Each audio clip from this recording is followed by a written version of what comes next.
அந்த கதை முடிந்த கதை, எந்த மனம் மறந்த கதை.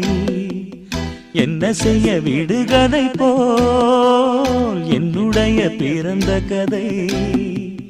காலங்கள் தான் போன பின்னும் காயங்கள் ஆறவில்லையோ, வேதனை தீரவில்லை.